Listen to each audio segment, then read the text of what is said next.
እግዚአብሔር ቤተሰቦች እንደምናችሁ እኔ ነብይ ብላቴና መሳይ ይባላለሁ። የመጣሁት ከእግዚአብሔር እቅድ ዓለም አቀፍ ቤተክርስቲያን ነው የመጣሁት። ዛሬ ማገለግላችሁ ላይቭ ይሆናል። በላይቭ ነው ማገለግላችሁ። የቃል ርዕሴ የታሰረባችሁ ነገር ይፈታል በሚል ነው ማገለግላችሁ ማለት ነው። የማርቆስ ወንጌል ምዕራፍ 11 ላይ ያለውን ነው የምናገረው። እሱም አንድ ውርንጭላ በደብረ ዘይት እንደነበረች መጽሐፍ ቅዱስ ሲናገር ማለት ነው። ይህን ከማለቴ በፊት አንድ ቃል አነብና ምዕራፉን 11 አነብና አብራርቼ 10 ደቂቃ አብራራለሁ ማለት ነው።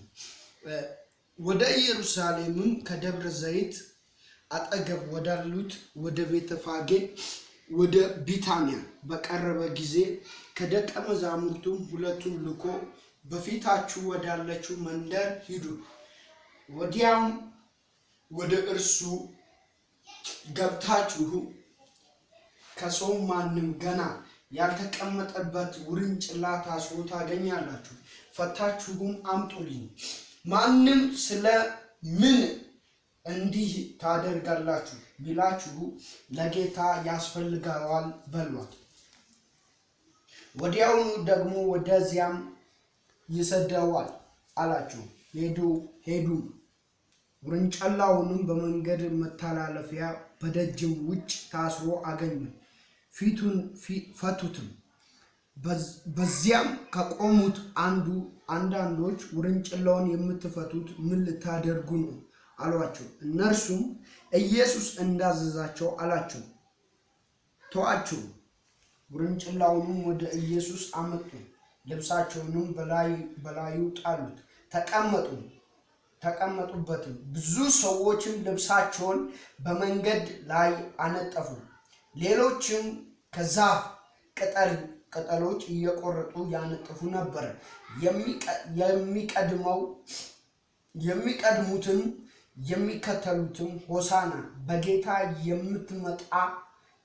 የሚመጣ የተባረከ ነው፣ የዳዊትንም መንግስት የተባረከ ናት፣ ሆሳና በአርያም እያሉ ይጮሁ ነበር። ምዕራፍ 1 ላይ ማርቆስ መጀመሪያ ማብራራት የምፈልገው አንድ ነገር አለ።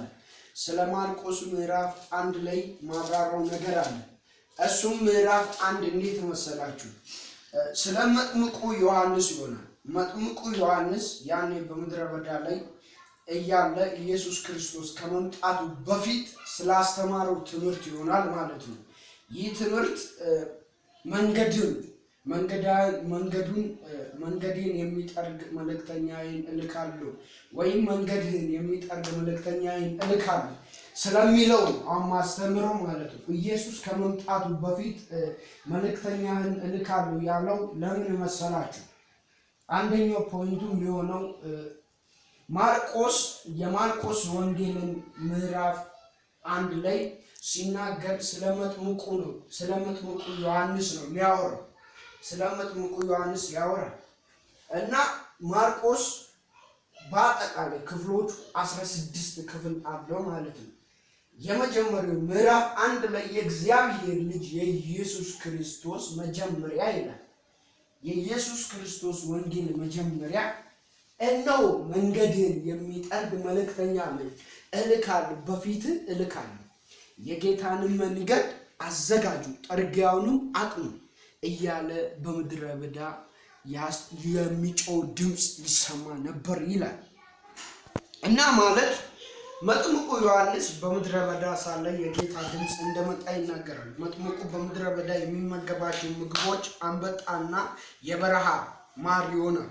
የበረሃ ማር የሚመገበው እና እናገራለሁ። ዛሬ በክርስቶስ በኢየሱስ ደም የትኛው የታሰረባችሁ ነገር መፈታት ይጀምራል እና እግዚአብሔር አምላክ ይሄን አሁን ማርቆስ ወንጌል ምዕራፍ 1 ላይ ስለ መጥምቁ ዮሐንስ ያወራል። ስለ መጥምቁ ዮሐንስ በምድረ በዳ ስላስተማረው ኢየሱስ ክርስቶስ ከመምጣቱ በፊት ስላስተማረው ትምህርት ይሆናል ማለት ነው እና የምናገረው አንድ ፖይንት አለ።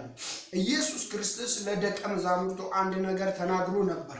ይህን ተናግሮ ነበር። መንፈስ ቅዱስ እኔ ወደ ሰማያት አርጋለሁ መንፈስ ቅዱስን ሳትቀበሉ ከኢየሩሳሌም አትውጡ የሚል ቃል ርዕስም ሰጥቷቸው ነበር እና 2 ላይ ደግሞ የማርቆስ ወንጌል ምዕራፍ 2 ላይ አንድ ሽባ ሰው እንደነበረ ይናገራል።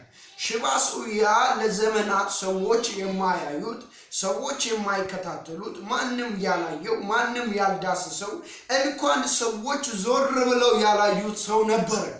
እኔ እናገራለሁ ዛሬ የሆነ የደረቀባችሁ ሽባ የሆነባችሁ በረከታችሁ ከዛሬ ቀን ጀምሮ ይለቀቃል እና አንድ ነገር እናገራለሁ።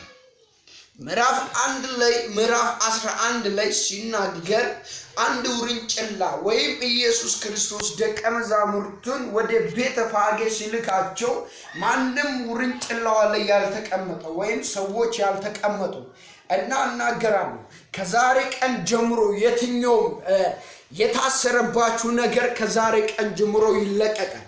እግዚአብሔር ምስክሬን እግዚአብሔር እንደተናገረኝ እናገራለሁ። ከክርስቶስ ጸጋ ከክርስቶስ ኃይል ከክርስቶስ ፓወር የተነሳ የታሰረባችሁ በረከታችሁ እንደሚለቀቅ አምኜ ነው የምናገረው እና ምዕራፍ 11 ላይ ሲናገር እንደዚህ የሚል ቃል አለ። ውርንጭላዋ አለች፣ ውርንጭላዋ ታስራለች፣ ራብ አለ፣ ስቃይ አለ፣ ፀሐይ አለ፣ ብርድ አለ። ብርዱን ችላ ፀሐዩን ችላ ሁሉ ነገር ችላ ሰዎች በመንገድ እያለፉ ጓደኛ እንኳን የካዳት ነበረች።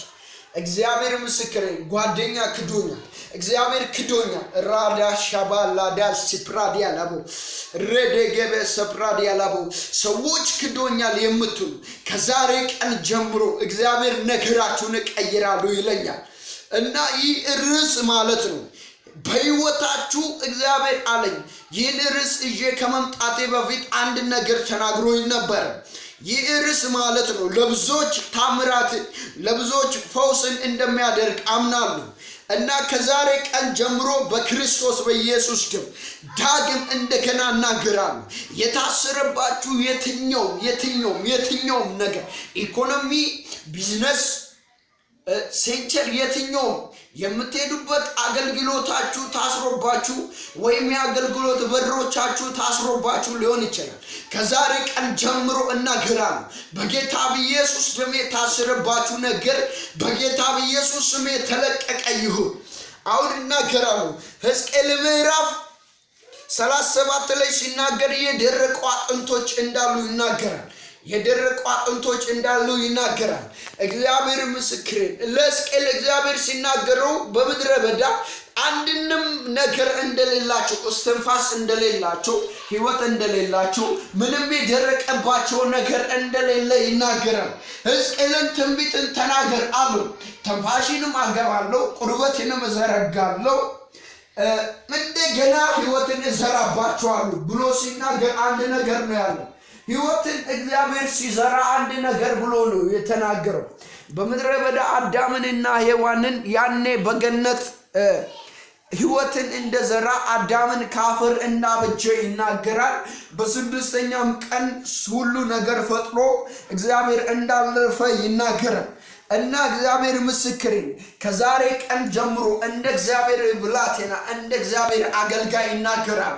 የታሰረ የትኛው ኢኮኖሚያችሁ ከዛሬ ቀን ጀምሮ የተለቀቀ ይሁን እናገራለሁ። ከዚህ ሰዓት ጀምሮ ሻሎም የእግዚአብሔር ቤተሰቦች እናገራለሁ።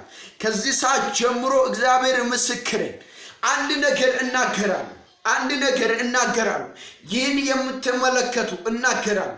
ከዛሬ ቀን ጀምሮ በረከታችሁ እንደሚለቀቅ እግዚአብሔር ተናግሮኛል። እግዚአብሔር እንደተናገረው መሰረት እናገራለሁ። ድምፅም እንደሰሙ እንደ እግዚአብሔር ሐዋርያ እንደ እግዚአብሔር አገልጋይ እናገራለሁ። ከዛሬ ቀን ጀምሮ ምዕራፍ 11 ላይ የማርቆስ ወንጌል ምዕራፍ 11 ላይ ያቺ ውርንጭላ ማንም የማያያት ማንም ሰው ያልተመለከታት እንደሆነች ማንም ሰው ያላያት ነበረች። እግዚአብሔር ግን ሲመጣ የሰዎች የዛች ውርንጭላዋ ታሪክ እንደተቀየረ ይናገራል እና እናገራለሁ። ከዛሬ ቀን ጀምሮ ብዙዎች እግዚአብሔር ክዶኛል፣ ብዙዎች እግዚአብሔር ጠልቶኛል፣ ብዙዎች እግዚአብሔር የለም የምትሉ ሰዎች ከዛሬ ቀን ጀምሮ ከእግዚአብሔር ግሬስ የተነሳ ከእግዚአብሔር ፓወር የተነሳ እግዚአብሔር ከዚህ ሰዓት ጀምሮ ነገራችሁን ቀይራለሁ ይለኛል።